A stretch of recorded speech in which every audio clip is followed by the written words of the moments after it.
तो प्यारी साध संगत जी, प्रेम से कहना धन निरंकार जी। आशा करती हूँ सद्गुरु माता जी की कृपा से आप सभी अच्छे होंगे।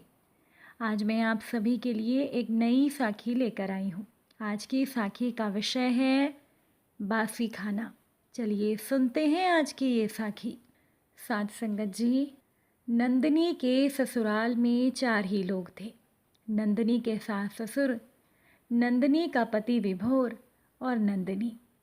नंदिनी ने अपनी शादी के बाद शुरुआत से ही घर की सारी जिम्मेदारी अपने कंधों पर उठा ली थी। लेकिन साथ संगत जी, नंदिनी की सास अनुराधा जी उस घर की मालकिन बनकर नंदिनी पर अपना हुक्म बहुत चलाती थी।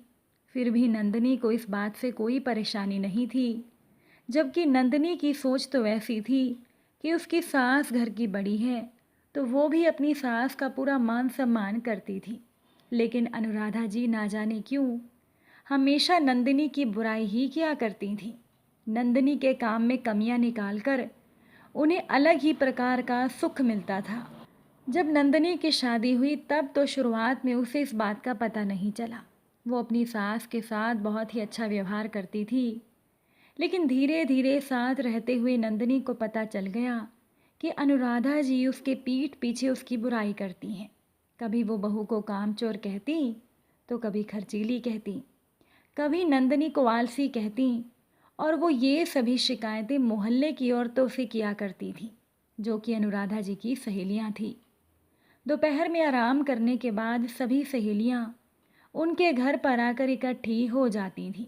अनुराधा जी ने अपनी बहू की बुराई कर करके उसकी बहुत ही बुरी छवि बना दी थी, तो मोहल्ले की सभी औरतों को नंदिनी ही गलत लगती थी और वो सभी सोचती थीं कि नंदिनी एक अच्छी बहू नहीं है। वैसे नंदिनी अपनी तरफ से सबका मान सम्मान करती थी, सभी के लिए चाय नाश्ते का प्रबंध भी करती थी, लेकिन फिर भी हर कोई नंदिनी को गलत कहता था। अब कुछ दिनों से अनुराधा जी की तबीयत ठीक नहीं थी, तो जब उन्हें अस्पताल ले जाया गया, वहाँ जाकर पता चला कि उनका मधुमेह का लेवल, शुगर लेवल बढ़ा हुआ था, और तब उनकी दवाइयाँ और परहेज शुरू हो गया। परहेज और दवाइयों की वजह से अब उनका शुगर लेवल ठीक होने लगा था। अब ऐसे ही एक बार अपने किसी चेकअप के लिए अनुराधा जी अस्पताल गई हुई थी। जब वो अस्पताल से लौटी तो नंदिनी ने पूछ लिया, माँ जी सब ठीक तो है ना? अनुराधा जी ने कहा, हाँ सब ठीक है, लेकिन तुम तो ऐसे पूछ रही हो कि अगर मेरी रिपोर्ट में कुछ समस्या आएगी तुम्हें तो बहुत खुशी होगी। नंदिनी हैरान रह गई। नंदिनी सोचने लगी कि अगर मैंने मेरी सास को उनकी तबीयत के बारे में ना पूछा होता तो वो मुझे शिकायत करती कि तुम्हें तो मेरी परवाह ही नहीं है, और अगर अब मैंने पूछ लिया तो इसका भी मेरी सास ने गलत मतलब ही निकाल लिया। खैर आज तो नंदिनी की तबीयत भी ठीक नहीं थी, इसीलिए रात का खाना जल्दी जल्दी वो बनाने लगी।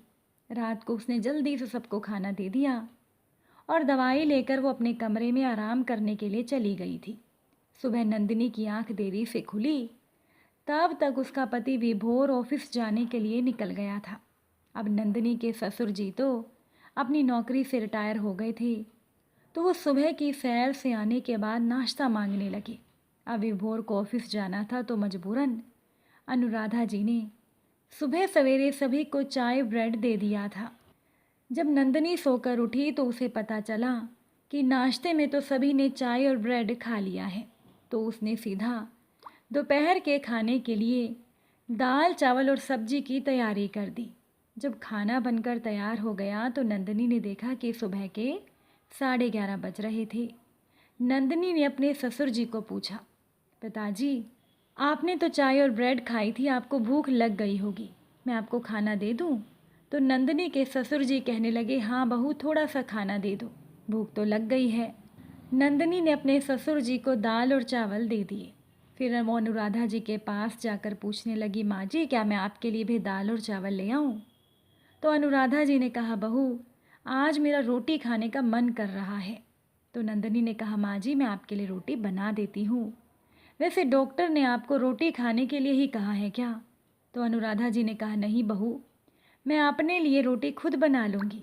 डॉक्टर ने मुझे तो चावल खाने के लिए भी कहा है, लेकिन अभी मेरा रोटी खाने का मन कर रहा है। इतना कहकर अनुराधा जी रसोई में गई और थोड़ा सा आटा गूंथकर अपने लिए उन्होंने 2 रोटी बना ली। नंदिनी को भी भूख लग गई थी, तो उसने थोड़े से दाल चावल खाए। उसके बाद बर्तन साफ़ किए और अपने कमरे में दवाई खाने के लिए चली गई। और इधर अनुराधा जी ने रोटी के साथ सब्जी खा ली थी। दोपहर में नंदिनी ने सास को पूछा, माँ जी, क्या मैं आपके लिए अब दाल चावल ले आऊँ? तो अनुराधा जी ने कहा, बहू तुम खाना परोस कर मेरे कमरे में रख दो, मैं थोड़ी देर के बाद खाना खा लूँगी। नंदिनी ने ऐसा ही किया। खाना खाने के बाद नंदिनी को बुखार महसूस होने लगा, तो उसने अपने पति विभोर को फ़ोन किया और कहा कि शाम को मुझे डॉक्टर के पास जाना है। विभोर ने कहा, कोई बात नहीं, तुम तैयार रहना, मैं ऑफिस से आने के बाद तुम्हें डॉक्टर के पास ले जाऊंगा और रात को खाना हम बाहर से ही ले आएंगे, तुम आज आराम कर लेना। अब नंदिनी को शाम को अस्पताल जाना था, तो शाम को उसे खाना भी नहीं बनाना पड़ा था, क्योंकि उसे पता था कि रात का खाना वो बाहर से ले आएंगे। अगले दिन नंदिनी की तबीयत ठीक लग रही थी और दोपहर के बाद अनुराधा जी की सहेलियां घर आ गई थी। वो सभी घर के आंगन में बैठकर बातें कर रही थीं, तो नंदिनी रसोई में चाय बनाने के लिए चली गई।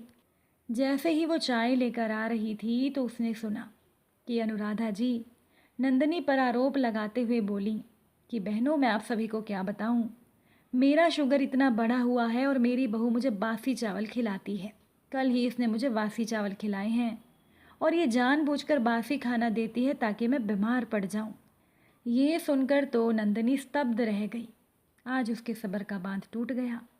आज नंदिनी से चुप नहीं रहा गया और उसने भी सास को जवाब देते हुए कह दिया, माँ जी, आप मुझ पर किस तरह के इल्ज़ाम लगा रही हैं? मैंने आपको बासी चावल कब खिलाए? अनुराधा जी गुस्से में बोली, शाम को जब मैं 4 बजे खाना खाने बैठी तो तुमने मेरे लिए सुबह का चावल परोस कर रखा था। ये सुनते ही नंदिनी ने अपना माथा पीट लिया। नंदिनी कहने लगी, माँ जी, वो चावल बासी नहीं थे। कल सुबह मेरी तबीयत ठीक नहीं थी, मुझे उठने में देरी हो गई। तब तक आप लोगों ने चाय और ब्रेड खा ली थी और मुझे भी कुछ खाने का मन नहीं था, तो मैंने सुबह 11 बजे खाना बनाने की तैयारी शुरू कर दी। 12 बजे तक दाल चावल बन गए थे, तो मैंने सोचा कि आप लोगों ने चाय ब्रेड खाई है, आपको भूख लग गई होगी, तो मैंने आप लोगों से पूछा कि आपको खाना खाना है क्या? तब पिताजी ने दाल चावल खा लिए और आपने क्या किया? आप अपने लिए रोटी बनाने लगी। मैंने कहा भी कि रोटी मैं बना देती हूँ, तो भी आपने कहा नहीं, मैं बना लूँगी। मुझे खाना खाकर दवाई लेनी थी, तो मैं भी खाना खाकर दवाई लेकर चली गई। आपने सब्जी रोटी खा ली, उसके बाद दोपहर में मेरा कुछ खाने का मन नहीं था और पिताजी ने थोड़े से दाल चावल ही खा लिए थे। आपने कहा मैं आपका खाना परोस कर कमरे में रख दूँ, तो मैंने आपके लिए दाल चावल और सब्जी परोस दी थी। आपने दोपहर में खाना क्यों नहीं खाया? आपने वो ही खाना 4 बजे क्यों खाया, ये अब आप ही जाने। उस खाने को आप जब शाम को खाने बैठोगी तो उसमें मेरी क्या गलती है? और क्या दोपहर 11-12 बजे के बने हुए चावल शाम को 4 बजे तक बासी हो जाएंगे? माँ जी, इतनी जल्दी खाना बासी नहीं होता। कितने लोग सुबह सवेरे जल्दी उठकर अपना दोपहर का खाना बनाकर अपने साथ ही लेकर चले जाते हैं और दोपहर में वो खाते हैं। कुछ लोग तो सुबह 7 बजे खाना बनाते हैं और दोपहर में 3 बजे खाते हैं। तो क्या वो लोग बासी खाना खाते हैं? आपने जानबूझकर चावल खाने के समय रोटी खाई। मैंने आपको पूछा भी था कि क्या डॉक्टर ने आपको चावल खाने से मना किया है? तब आपने ये कहा, नहीं बहू, मुझे रोटी खाने का मन है। अब आप सभी लोगों के सामने ये कह रही हैं कि आपका शुगर बढ़ गया है और मैं आपको जानबूझकर बासी खाना खिलाती हूँ। माँ जी, मैंने हमेशा आपका ध्यान रखा, लेकिन आपने हमेशा मुझे दूसरों के सामने नीचा दिखाने की कोशिश की, इसीलिए आज मुझसे चुप नहीं रहा गया। और जब बात निकल ही गई है, तो आप अपनी सहेलियों को ये क्यों नहीं बताती कि जब कोई सब्ज़ी या दाल अच्छी बनती है तो आप तो मेरे हिस्से की दाल सब्ज़ी भी फ्रिज में रख लेती हैं और उसे अगले दिन आप गर्म करके खाती हैं। तो क्या वो सब्ज़ी आपको बासी नहीं लगती? अगर नहीं तो माँ जी, चावल सुबह के बने हुए दोपहर या शाम तक बासी कैसे हो गए? बोलते बोलते नंदिनी की आंखों में आंसू थे। अनुराधा जी खामोश हो गई थी, उनके चेहरे पर गुस्सा था।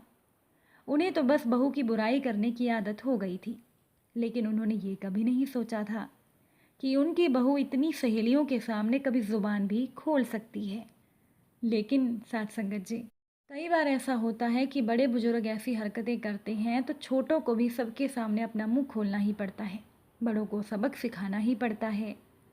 नंदिनी तो सभी के सामने सच्चाई रखकर अंदर चली गई। तब अनुराधा जी की सहेलियां उन्हें सुनाने लगीं कि तुम्हारी बहू तो तुम्हारा इतना ध्यान रखती है, फिर भी तुम उसके बारे में झूठी बातें क्यों फैलाती हो? कल को अगर सचमुच वो तुम्हें बासी खाना खिलाने लगेगी तब तुम्हें पता चलेगा। अब तो अनुराधा जी हर तरफ से शर्मिंदा हो गई थी और उस दिन के बाद से अनुराधा जी अगर कभी अपनी सहेलियों के सामने अपनी बहू की बुराई करने की कोशिश भी करती थीं तो उनकी सभी सहेलियां समझ जाती थीं कि वो अपनी बहू नंदिनी की झूठी शिकायत कर रही होंगी। साथ संगत जी, वैसे तो नंदिनी ने सभी के सामने अपनी बात रख दी थी, लेकिन अब आप बताइए कि नंदिनी की सोच सही है या गलत? क्या सचमुच जो चावल अनुराधा जी ने खाए थे, जो खाना उन्होंने खाया था, क्या वो बासी कहलाने लायक था? क्या सुबह 11 बजे का बना हुआ खाना शाम को 4 बजे तक बासी हो जाता है? आपके इस बारे में क्या विचार हैं? अपने विचार कमेंट में ज़रूर लिखिएगा। अगर आज की साखी आपको अच्छी लगी हो, वीडियो को लाइक शेयर भी ज़रूर कीजिएगा। चैनल पर नए हैं सब्सक्राइब ज़रूर करके जाइएगा। आप सभी से फिर मुलाकात होगी नई साखी के साथ। साथ संगत जी प्यार से कहना, धन निरंकार जी।